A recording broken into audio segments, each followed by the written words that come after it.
Olá, tudo bem com todos? Estamos aqui mais uma vez reunidos com as graças e as bênçãos do nosso Senhor Jesus para realizarmos mais um Evangelho. Teremos aí a oportunidade, por esses breves instantes, de mais uma vez refletirmos, recebermos orientações, lições importantíssimas para a nossa transformação moral, intelectual, enfim, para termos a oportunidade de dar mais um passo na nossa jornada. E hoje o tema que vamos abordar está no livro Caminho, Verdade e Vida. Esse livro foi psicografado por Francisco Cândido Xavier, editado pelo seu mentor, Espírito Emmanuel. E o título, o capítulo que vai servir de base para nossas reflexões, tem como título Coisas Terrestres e Celestiais. É um capítulo muito interessante e logo na introdução, Emmanuel nos traz o versículo 12 do capítulo 3 do Evangelho de João, onde Jesus diz assim: se vos tenho falado de coisas terrestres e não me credes, como crereis se vos falar das coisas celestiais? Então aí já é uma indagação importantíssima, mas vamos entender um pouquinho melhor o contexto desse capítulo 3 do Evangelho de João. É um dos diálogos realmente mais importantes do Evangelho e particularmente para nós espíritas. Esse capítulo ele tem uma importância muito grande porque é um dos momentos em que Jesus nos fala claramente da reencarnação. Então, quando Nicodemos, né, que é um fariseu, ele inquire Jesus sobre algumas questões, né? Então aí Jesus, além de responder a Nicodemos, né, e o evangelho ele é muito claro que Jesus ele é muito provocado nessa época, né? Jesus o tempo todo os fariseus e outros religiosos da época viviam de alguma forma cutucando, né, tentando fazer Jesus cometer algum erro, cometer falar algo que vá contra os seus princípios, contra a sua própria pregação, mas Jesus, né, o espírito da envergadura de Jesus, para ele era muito claro as intenções desses fariseus. E é nesse capítulo que ele diz, está lá no João capítulo 3, no item 3, versículo 3, ele diz que ninguém pode ver o reino de Deus se não nascer de novo, deixando claro aí, né, a possibilidade da reencarnação. E ele continua sendo inquirido por esses fariseus, né, por Nicodemos, né? E tem uma outra frase muito interessante onde ele diz, né, o que nasce da carne é carne, mas o que nasce do espírito é espírito, dando uma ênfase muito importante aí, uma relevância às coisas, às questões espirituais, que é o que estamos fazendo aqui nesse exato momento, alimentando o nosso espírito com informações, com conhecimentos esses relevantes que vão fazer a diferença quando do nosso retorno para a pátria espiritual.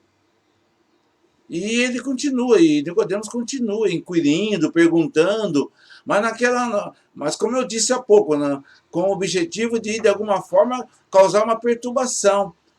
Talvez não houvesse ali um interesse real de aprendizado. E ele inquire como que ele quer entender, como é que pode nascer de novo, né? Ele ainda pergunta, o indivíduo vai voltar para a barriga da mãe? Então, é interessante o quanto que ele é difícil para ele entender. Porque se para nós hoje ainda estamos aí estudando, lendo, buscando vivenciar o Evangelho para entender tudo aquilo que Jesus deixou de ensinamentos, mas mais à frente, em face dessas inúmeras perguntas, desses inúmeros questionamentos, Jesus é muito claro e fala para ele, né? Falei de coisas terrenas e vocês não creram. como crerão se falar das coisas celestiais? Lindo isso, né? Maravilhoso isso, né? Vem de encontro a... Já deixa aí uma reflexão importante para nós. A, a quantas andas a nossa capacidade de assimilar todos os ensinamentos? Porque nós lemos muito, assistimos palestra, fazemos evangelho, mas como está essa nossa capacidade de internalizar e principalmente colocar em prática tudo isso que nós aprendemos, que nós recebemos, não é isso? Porque Jesus foi muito claro: a quem muito foi dado, muito será cobrado. E Emmanuel vem elucidando, ele nos traz alguns pontos que vale a pena nós refletirmos, né? E ele, já logo no primeiro parágrafo, ele fala sobre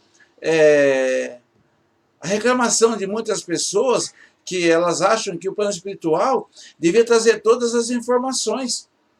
Por exemplo, hoje estamos vivendo esse desafio enorme aí à humanidade, essa questão da pandemia. Então, muitos falam que por que a espiritualidade, né, os médicos da espiritualidade já não trazem a cura?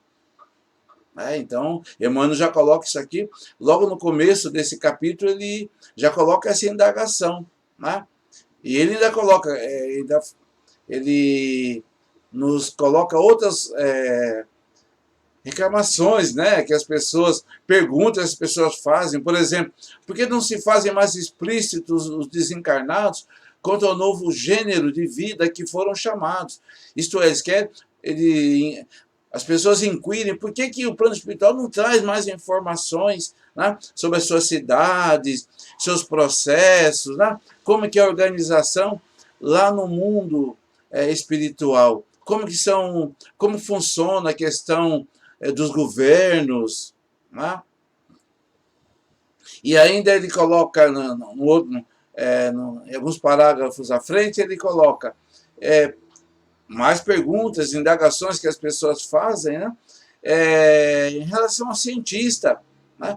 Por que esse cientista, quando desencarnam, não voltam aqui para a Terra para trazer informações, elucidar questões, né?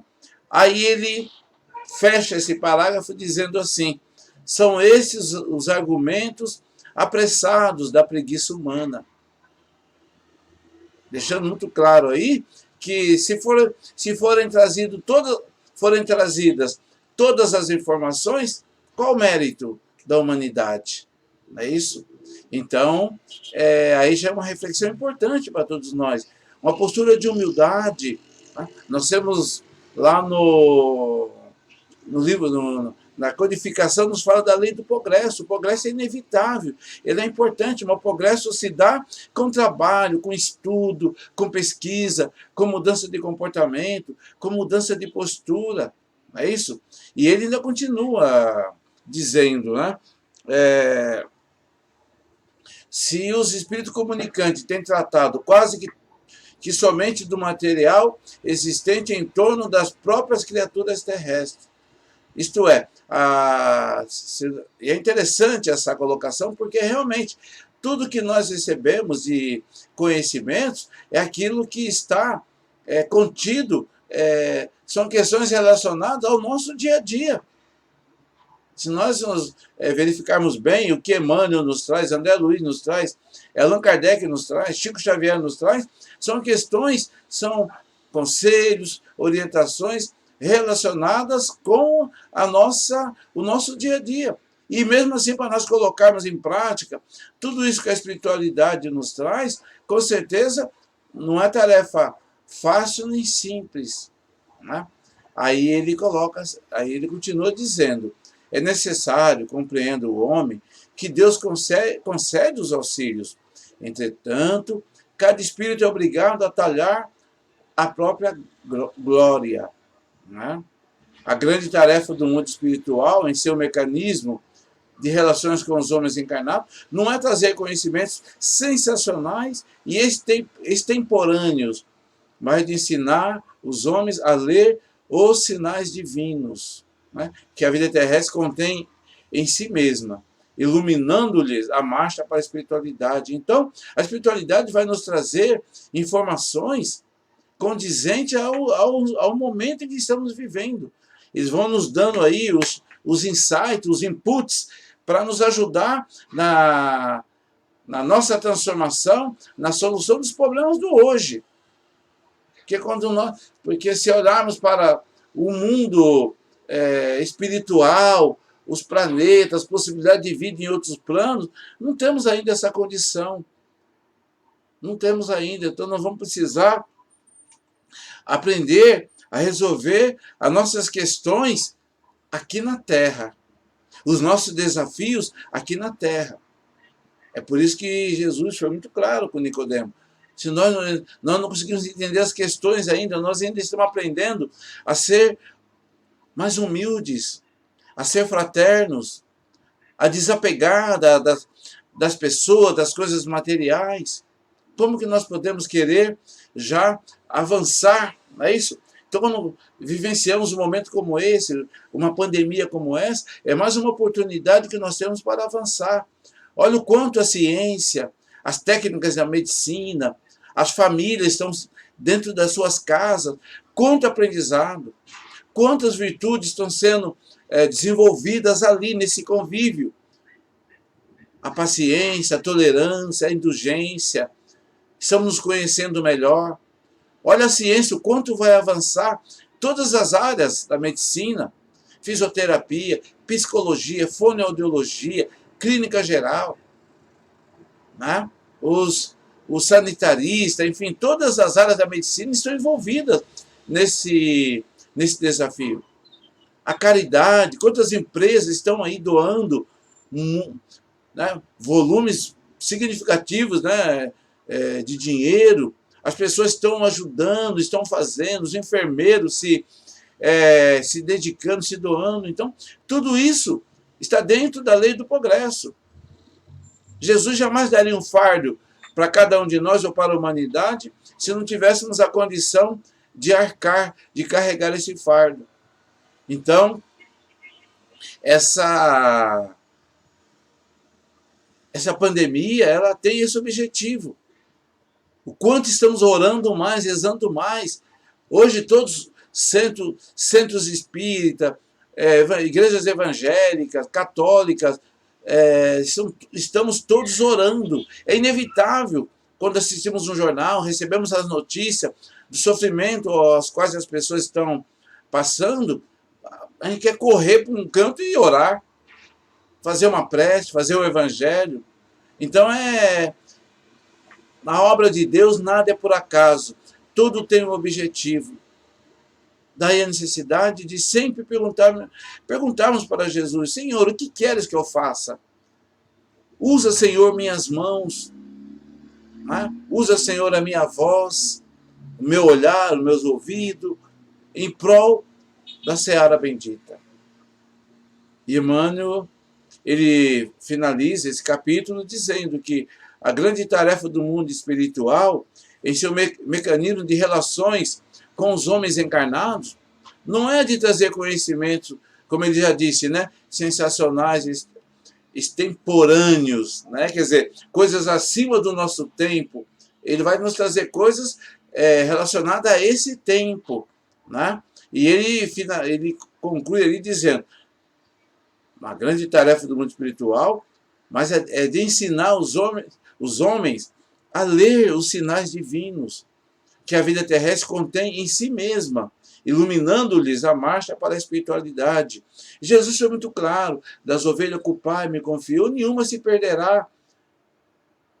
E chegar a Jesus, participar desse grande momento de transformação, ser mãos e braços de Jesus, significa